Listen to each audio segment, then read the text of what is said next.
Hello and welcome to my Heavy Metal Kitchen. Today I have my friend Visar on. We met in the KISS group. Actually, we met in the Vinnie Vincent group, didn't we? I'll have him, I yeah, believe, yeah. tell us where you're from and what you do.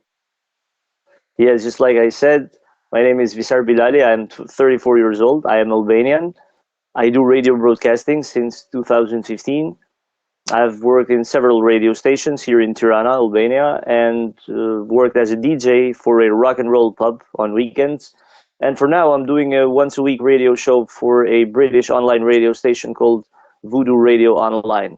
Nice. My love for rock and roll originates since more than 30 years ago because of my access to MTV and to the radio and to the cassettes. It was right after communism and everything Western was exploding here. Everything rock and roll, movies and everything British, American, German, Swedish. So I got very hooked by that. Yes. And that is way of life for me. It's fantastic. And it's fantastic that I'm having this opportunity by you to talk about rock and roll Yeah. and to see that background that you have there, the photos and the vinyls is really, really nice. And I'm a big fan of what you do on YouTube, the way that you mix the cookings with the rock and roll stories. It's very original. I haven't seen that before. I hope you do more videos than that, like that. Yeah, I have some other ones I have some that I do. I try to do things that are easy and uh, reasonable in price, you know. But Yeah. I'm really happy to have you here because I wanted to talk about a special lady that I haven't talked about at all since I've done this channel, and that is Okay. the one and only Lita Ford. And I know people are, Big yeah, fan. yeah, people are familiar with her, but are you familiar with, oh shit, I grabbed the wrong CD case, but I know this one back and forth. It's called Living Like a Runaway, 2012. She came out with this CD just after she was getting settled here back in the States. She was living in the Caribbean with her husband and two children, and she left that life to, to start again. And Hmm. she wrote this album with producer Gary Hoey, and it was fantastic. And I thought it would be cool to do a reaction video for Visar since he has never heard it. I think if you haven't heard it, you really should.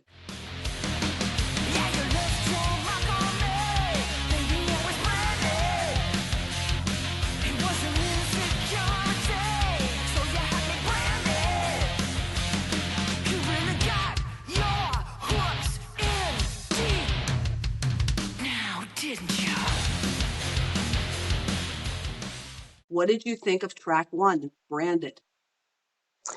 Well, I tried to listen each song. I started with that, of course, and I know that the year 2012 was a big comeback for her after all those troubles that she had with her ex-husband. And reading the lyrics and listening to the music, I saw that a lot of that relationship was reflected in the lyrics, Right. But what about Branded especially in the specifically?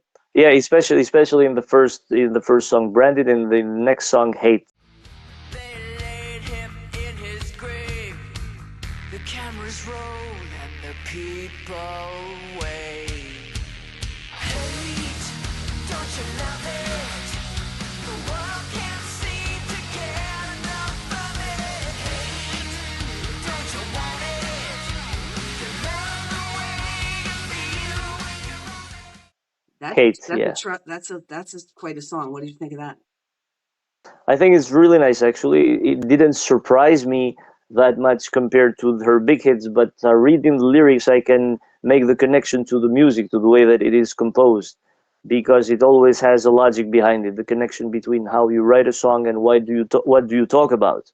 It's a So it's a story. continuation of it's a story. Yeah, it's a continuation, I believe, of track one. It's not a conceptual album per se, I believe, but it's a nice continuation and I would say that it would stand out as a single. Yeah, I think No. it's good, that good too. It does remind me though of maybe you haven't heard of this, the Columbine shot a bunch of people at their school. Yeah. The kid that went Okay. crazy, that nobody knew that he was a threat, and he Hmm. just went nuts, and yeah, and that's what it reminds me of. I don't know what it's about, but it was a little. I like it, but it kind of makes me sad.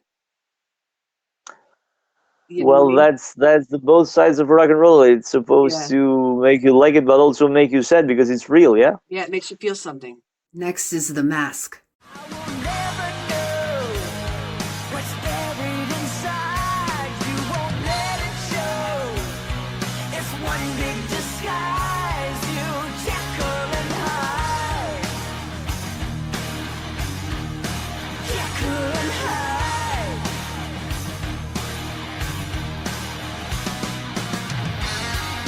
Living Like a Runaway, track 3. New York City. Run, baby, run. Through the streets of LA. Run, baby, run. You can't slow down. And you can never stay when you're living like a runaway.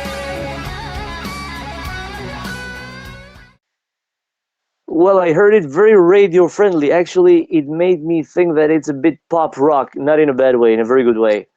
But it's very radio friendly, and I believe it would be much accepted by almost every rock fan. It Yeah. doesn't have the it doesn't have the edgy Yeah. Lita Ford Yeah. that we're used to. But sometimes I think that, and I have debates with my friends about it. Most of the time, I believe that changes are good. Actually, Yeah. if you do It's, them the yeah, right way, then they're good. You cannot repeat the same material 30 years. So I that's believe true. it's a good thing. Yeah. Very commercial. Describing her life living like a runaway. She was in the Runaways. Movie Yeah. there's a movie about it. Yes, there Uh, is. yeah, it's somehow different comparing that to the classic albums that she did in the 80s and Yeah. in the early 90s. But Yeah. very good though, very nice, Very very good. solid. Yeah. Hmm. She was very happy to work with Gary Hoey. In fact, they do a song on here together, a duet. But let's go to the next track, Mother. Home left to die. He paints an ugly picture of you and I. It's so far from true. It's hard to see. The only way to hurt me was through my love for you. I am your mother. Well, I heard it, and it's in the continuation of the album, but the lyrics were very uh, blatant, very upfront, and she didn't care that much about the poetic aspect of it as she cared about getting the message through to her Oh, yeah. children, Yep. which I believe were a bit away because of the propaganda that their father did Yeah. against her. Yeah. That's what I read, at least. I don't know what happened Uh-huh. for real, but I believe her, and I do not believe the guy. So Okay. Got to talk to her and Parental Alienation Channel, and I did acknowledge her strength for running, starting a channel like that, a group. And she was very sweet, and she started to cry a little bit, and I gave her a hug, and we took a picture together and stuff, and she's a really nice lady, and I've met her several times. it is the positivity of the vibe, I believe. Yeah. And it's an American thing. In Europe, we don't have that, what you have there. I always tell my friends about it. The way that you talk about rock and roll, the way that you feel about it, it's different here. That's why I'm always excited to talk about these sort of topics, and especially in this case, to talk with you about Lita Ford. It's really wonderful. Now that Yeah. you told me that you met her several times, really cool. Well, that's a kind of an advantage we have here. Like you can go to the local comic convention, and there's some kind of rock star, Dee Snider, or somebody's there that you can meet and talk to, and fans. And it's not just meeting the artists; it's about meeting the fans and connecting with other people. The fans are wonderful, especially the old school fans in US that I've met. I was there 2 times. First in 2019 to do a documentary, and second time in 2022. And I saw some concerts of bands that are not very well known here, but that made history there, like Slaughter. I saw a crowd go really wild. They knew all the words, and Mhm. I have seen so many concerts and festivals in Europe. But the way that the Americans react to that, because it's their music, it's your music, Yeah, it was unbelievable. I was just like, what's going on here? And I didn't yeah. know whether to sing or to remember the videos of MTV or to look at them. It was all, and Blas Elias was there, the drummer, Oh the yeah. original drummer. His solo band, he had this guy who was playing guitar for Mark Slaughter. for Slaughter during that live show that I was part of. Yeah. There, that I was. I saw Blas. Is it Blas or Blas? He was playing drums and singing. He's a fantastic singer. I didn't know that about him. Mhm. Yeah, Trans-Siberian Orchestra. right. That's right. Relentless. You tried to stop me, but I'm coming anyway. I'm relentless, like a freight train coming through the driving rain. Relentless, like a fighter in the ring, I don't feel pain. I am relentless. All you try to do is drive me insane, and you're never gonna keep me down. I am relentless.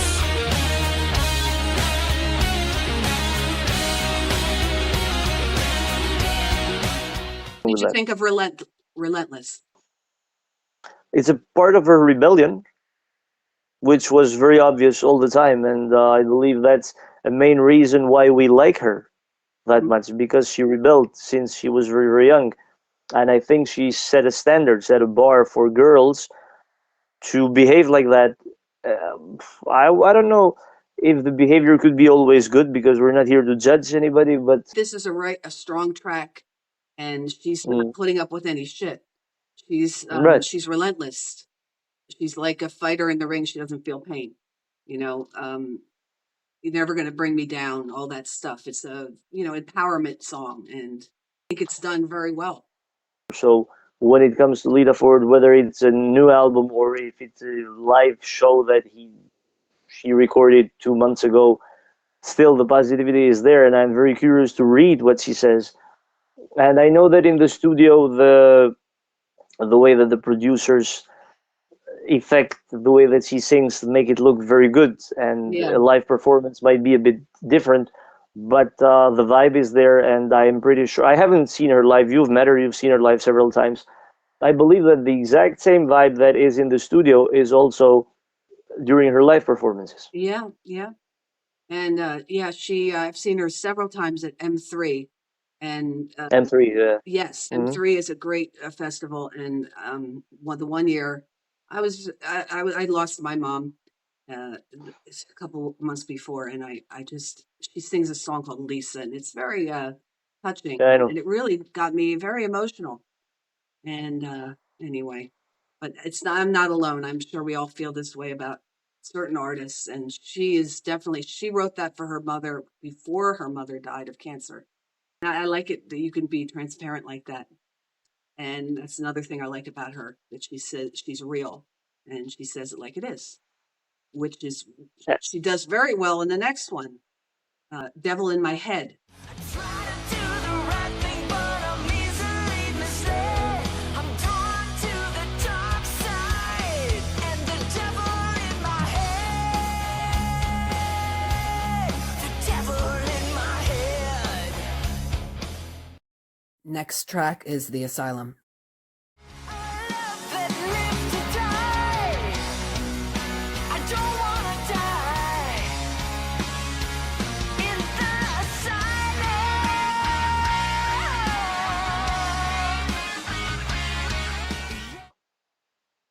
The inner struggle related to the song title and to the explanation that she does there is very, very interesting to hear. Mm-hmm. Yeah, yeah. Um, And I like that in America and in UK, but mostly in America, they bring out the devil very often, and I think that's a very positive thing because it makes people think.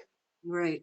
But You know, I love it's not anything Satan worshiping or anything like that. It's just making people think that it's a part of us. You know, we all have our positivities and negativities, and putting them out, writing a song, it's fantastic. right. And do you believe that this is her words? Sometimes there are angels watching over me to Mm, rescue me. Sometimes I feel mm. lucky to be alive. I don't know why I keep coming home to the devil in my head. And I don't know how I just remembered all that, but yeah, sometimes you feel like there are people watching over you, and she obviously feels that way. And I think that's really special, to have that. I believe that. Yeah, Oh yeah, I truly believe that. Yes, yes. And she has these subjects also in the previous albums. right. But this sounds very In a, Sabbath to me. I'm hearing a lot of Black Sabbath in these riffs. Are you? Iomi a bit, yeah, probably Tony. You know, she was married to him. I don't engaged, probably, or married, maybe I think married. she was married for, and Oh, yeah, but he that was was abusive. that was her idol. Tony Iommi was her idol, and yeah. And then she found out that the guy who plays music that way is not a very good guy Nope, to nope. associate with. That's right. Many stories of people being disappointed by going to meet their most favorite rock stars. But I am a bit surprised, not in a good way. I don't know why, but I wish that she and Ozzy Osbourne would sing together. I don't know, somewhere, Right. because that ballad to me is beyond earth. I cannot describe what Oh yeah, that does to me. the one from the Lita album in '88. Yes, that was a great track, and I would love to know how that was written. It's there's a little secrecy with some of her music. You don't really know who did what, but that's the way it should be. There should be something left. You don't want to know every single detail, although we do. We really shouldn't. It should be a little mysterious, right? I totally agree with you, and I believe that though we have our own advantages using social media, sometimes it's very bad I know it is. because we read details and we listen to details in videos and interviews that we wouldn't want to. Right, right. It's like I saw these clips of Sebastian Bach of Skid Row in 2017, I believe it was, talking about the first Skid Row albums. And he was telling to the interviewer, I don't know who was interviewing, because he was alone sitting and talking about it. Mm-hmm. But he was saying that when Skid Row had their prime in the late 80s, early 90s, it was they were much more accessible than, for example, John Bonham of Zeppelin. And he says Right. that nobody could touch John Bonham, nobody could touch Jimmy Page. You know, they were like up here, and Well, except for there's a lot of ego involved, and you should be thankful that your fans are out there absolutely, supporting you in any way they can. You know, and because without us, they wouldn't do anything. exactly. So the next track is "I Love to Hate You."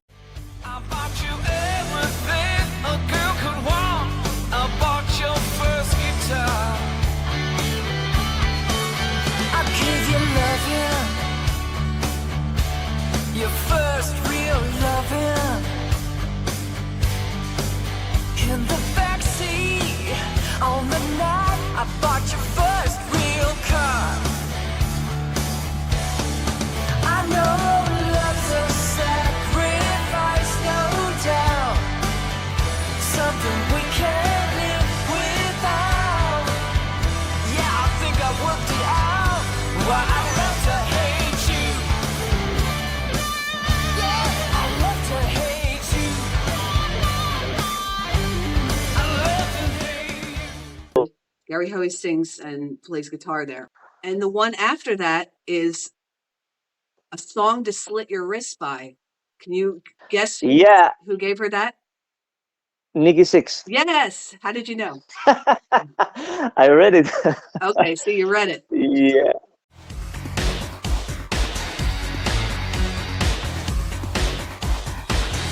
Black tears run down my face, check out the clown. But don't think I'm through. I just keep writing this tune for you. I said a song to slit your respect. This song might have a twist. Yeah, this song to slit your respect. This song, my goodbye kiss. Yeah. There's been another album ready since like before the pandemic, but it hasn't come out. Okay. Why? I don't know. Why? I don't know. with Gary Hoey, and it's been done, and I don't know why it's not out there. Have you heard anything? I haven't heard anything. No, no. I during the years I have aired her most famous songs almost on each episode that I was live, and I was looking at the tour dates, but they were always in the States, never in Europe. So I didn't hear about the album, but I do remember the Living Like a Runaway album, and I know that she has a book somewhere Oh yeah, the book is published. Yeah, great. Yes. So anyway, so that's the album. And if you know anything about Lita Ford's new album, when it is coming out, anybody that's watching this, please leave a comment below and tell us what please do. your favorite songs are and albums. Give me your favorite three. How about that? We'll all share three. My favorite songs: "Only Women Bleed," um, "Devil in My Head," and uh, Tangerine Dream. Tambourine Dream, excuse me. Tambourine. Yes, Yes. but go ahead. What are your favorite three? Right off the top of your head, if you had to pick three. Living Like a Runaway. That song that Nikki Sixx wrote. The song to slit your wrist by? Yes, Okay. yes, yes. These And two, and also Branded, but that Branded. is the third. Yeah. These two are the first. Oh, we're talking about just this album. Yeah. This album, it would be Branded, Devil in My Head, and Relentless. Yeah, I'm surprised to hear myself say this, but sometimes I like the radio-friendly songs Really? because they're like a passport. Before doing what I do, I was listening to pop and to a lot of genres that I am a big fan of, but I wanted the extreme stuff more. It's related to the age. And now I understand that the radio-friendly songs have nothing bad. It's just a new way to make Yeah. publicity. So Yeah, I just did a thing on Duran Duran, and I absolutely love them. I was wanting to do this for a long time, and I still am a fan. I just fell out yeah, for a little while, and sure. I apologize to Mm. the heavy metal people. Did you like this stuff, the Duran Duran stuff? I didn't ask that in the last video. I am a fan of Duran Duran. Yes, Yeah, big fan of Duran Duran. I know. They're not my Yeah. favorite group, but I am a fan of what they did. Sure, and I still listen to them I actually. didn't mention that Andy Taylor, the guitar player, Taylor, is in stage 4 cancer.